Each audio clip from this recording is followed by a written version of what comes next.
Good morning, student. I am Lina Edu. Today, I am going to start your first lesson from history.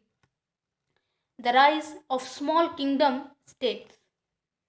आपने अपनी पिछली कक्षा में पढ़ा है 300 एडी से 500 एडी तक भारत में गुप्ता डायनेस्टी का शासन रहा है. After the decline of the Gupta Empire, northern India broke up into a large number of small kingdoms. जैसे ही गुप्ता डायनेस्टी कमजोर हुआ, छोटे छोटे राज्य स्वयं को स्वतंत्र कर अलग राज्य घोषित कर लिए. मीन्स वो अपने आप को स्वतंत्र घोषित कर लिए, क्योंकि समुद्रगुप्त के बाद कोई भी ऐसा काबिल राजा नहीं हुआ जो गुप्ता डायनेस्टी जैसे बड़े राज्य को, बड़े साम्राज्य को संभाल सके. इसलिए उससे जुड़े हुए जो छोटे छोटे राज्य थे उन्होंने अपने आप को अलग करके अपने आप को स्वतंत्र घोषित कर दिया. There were frequent wars among these kingdoms to increase their territories. In this period, Vardhana in the north and Chalukya and Pallav of the south going important.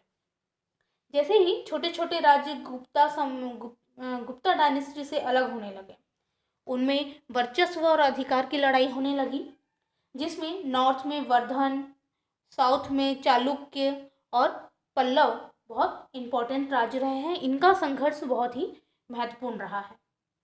ऐसे छोटे छोटे वॉर या छोटे छोटे संघर्ष से इन छोटे छोटे राजवंश, छोटे छोटे किंगडम्स में आपसी मतभेद के साथ चलने लगे. ओके, नाउ स्टूडेंट, अब हम थोड़ा हर्षवर्धन के बारे में जानते हैं. Let's see. Harshvardhan. Okay. About 100 years after the decline of the Gupta dynasty, a new kingdom emerged. Thaneswar near Delhi was its capital. This kingdom had a famous king named Harshvardhan.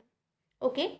जैसे ही गुप्ता साम्राज्य का पतन होने लगा, या कहें कि गुप्ता साम्राज्य अपना पावर खोने लगा, उसी समय वर्धन वंश के लोग आगे आए और उन्होंने अपना साम्राज्य बढ़ाने लगे.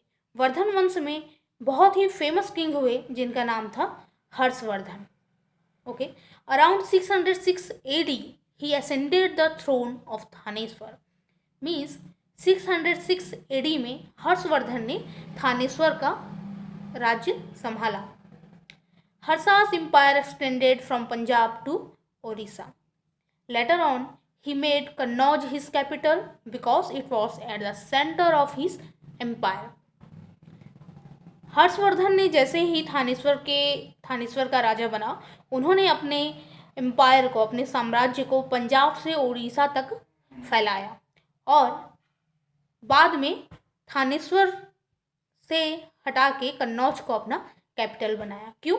क्योंकि कन्नौज उनके पूरे साम्राज्य का सेंटर एरिया होता था. Harsha was a great patron of learning and learner. Harsha was a worshipper of Shiva. Harshvardhan भगवान शिव के भक्त होते थे, वो उनके उपासक थे. Harsha died in 647 AD after ruling for 41 years. Means 647 AD में हर्षवर्धन अपने 40 साल मतलब 41 ईयर्स के शासन को कंप्लीट करके खत्म हुए. अगर पूछा जाए कि वर्धन वंश में हर्षवर्धन की समय करने की कार्य अवधि कितनी थी, तो उनके कार्य अवधि रही है आपकी 41 ईयर्स. नाउ स्टूडेंट,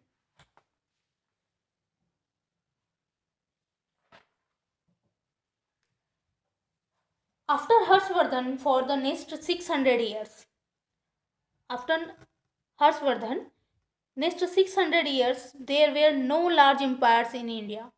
हर्षवर्धन के बाद लगभग 600 सालों तक इंडिया में कोई भी बड़ा एम्पायर, बड़ा साम्राज्य नहीं हुआ. The country was divided into many small kingdoms. जो भारत था हर्षवर्धन के बाद बहुत ही छोटे छोटे राज्यों में बढ़ गया, साम्राज्य में बढ़ गया. So student, in this lesson we are going to learn about from where did these small kingdoms arises, कि ये जो छोटे छोटे राज्य से वो कहाँ से उभर के आए, इनका ओरिजिन क्या था। Who were the famous kings of the time, उस समय के छोटे छोटे राज्यों में कौन से ऐसे महत्वपूर्ण राजा हुए। How did they manage to maintain large armies to protect their kingdom and conquer more territories. हम ये भी देखेंगे कि उस समय उन्होंने अपनी आर्मीज को कैसे मैनेज किया और अपने राज्य को कैसे प्रोटेक्ट किया दूसरे राज्यों से, क्योंकि मैंने आपको अभी बताया कि छोटे छोटे राज्यों के बीच में लगातार बहुत ही आपसी संघर्ष और लड़ाई होती रही है। What went on in their royal courts, उनके कोर्ट में क्या चीज़ इम्पोर्टेंट रही है जो हमें जानना है। Now we shall learn about this things in this lesson. हम इस लेसन में यही पढ़ेंगे कि इनकी स्मॉल किंगडम्स कैसे उभर के आए, इनके बीच का संघर्ष कैसा रहा और उसमें कौन कौन से महत्वपूर्ण राज्य या राजा हुए। नाउ क्वेश्चन इज कि हमें इन सभी चीज़ों की जानकारी मिलती कहाँ से। Many kings use to inscribe their orders and edict on rocks and copper plates.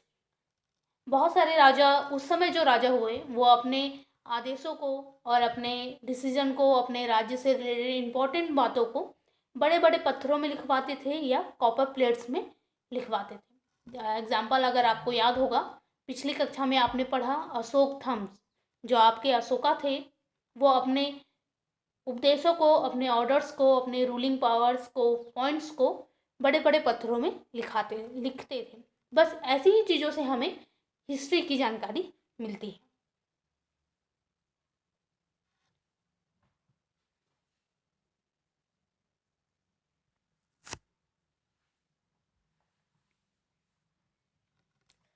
Students, there were many powerful kings ruled in different parts of India around the year 650 AD.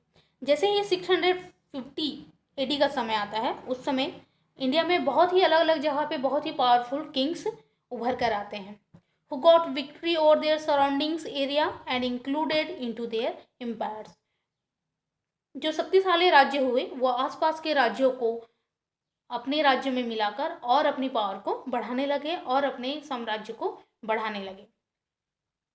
इसका एक एग्जाम्पल है आपका, in a state of western India there was a rule of a Rashtrakuta dynasty who were officers of Chalukya kings, but the Rashtrakuta become so strong that they declared themselves as kings in the 8th century and began ruling independently. Means 8th century के समय राष्ट्रकूट जो north western India में rule करते थे, उन्होंने अपनी शक्ति को स्ट्रॉन्ग किया।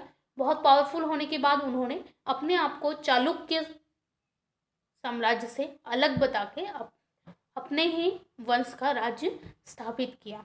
कहाँ? वेस्टर्न इंडिया में। ऐसे ही बहुत ही अलग अलग तरीके थे जिससे छोटे छोटे राज्य उभर कर आए। Sometimes warriors, a strong warrior would take the help of his friend to attack weak tribals and stamp his authority over them. Later, he would invite Brahmins, merchants, and peasants from other places to settle in the area he had conquered and declared himself king.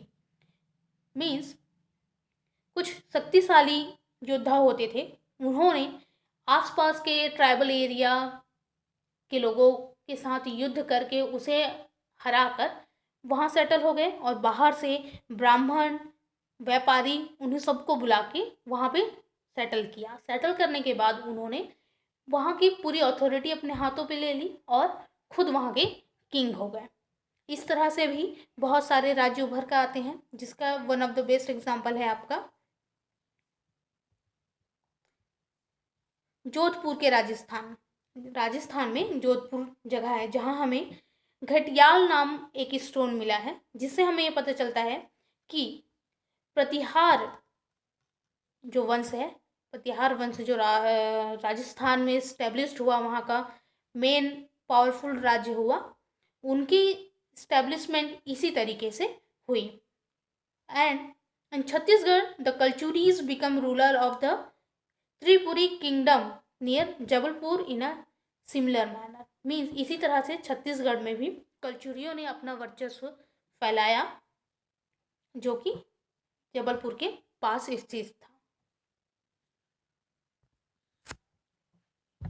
Okay, there were more ways to become king and kingdom, like some families would settle in an area and acquire a lot of land for farming। ठीक है, इसी तरह से और भी अलग अलग तरीके थे जो अलग अलग राज्य को इस्टेब्लिश करते थे, जिसमें से एक तरीका है कुछ पावरफुल फैमिलीज किसी एक जगह में जाके सेटल हो जाती हैं, वहाँ बहुत सारे लैंड लेती है, लैंड लेके उसको फार्मिंग के लिए यूज़ करती है। वहाँ they would dig well ponds and बावड़ीज to irrigate the land to get a good crop। अच्छी फसलों के लिए वो वहाँ पे कुएं खुदवाते थे, तालाब बनवाते थे। As their harvest increased, these families would become wealthy and powerful। जैसे ही वो आर्थिक रूप से स्ट्रांग होने लगते हैं, वो वहाँ की बहुत पावरफुल पर्सन, पावरफुल फैमिलीज बन जाते थे। Their gainfare and increase and other people would seek their help and advice. क्योंकि वो बहुत बड़े पावरफुल पर्सन बन जाते थे, तो वहाँ के आसपास के जो आम व्यक्ति होते थे वो उनसे एडवाइस लेने आते थे और उनके एडवाइस को मानते थे। इस तरह से वहाँ के लोगों के, वहाँ के क्षेत्र में उनका वर्चस्व बढ़ने लगा और वो अपने आप को किसी अच्छे वंश, भगवान के से कनेक्ट करके अपने आप को वहाँ का राजा घोषित करते थे। One of the best example is the Pala dynasty of Bengal and the Kalachuris of central India establish their supremacy in this way. इसका एक एग्जाम्पल है आपका, बंगाल में पाल डायनेस्टी ने अपने वर्चस्व को इसी तरह से फैलाया एंड सेंट्रल इंडिया में कल्चुरीज ने भी इसी तरीके से अपनी सुप्रीमेसी को इस्टेब्लिश किया। Okay student, I hope you understand all the point. Now,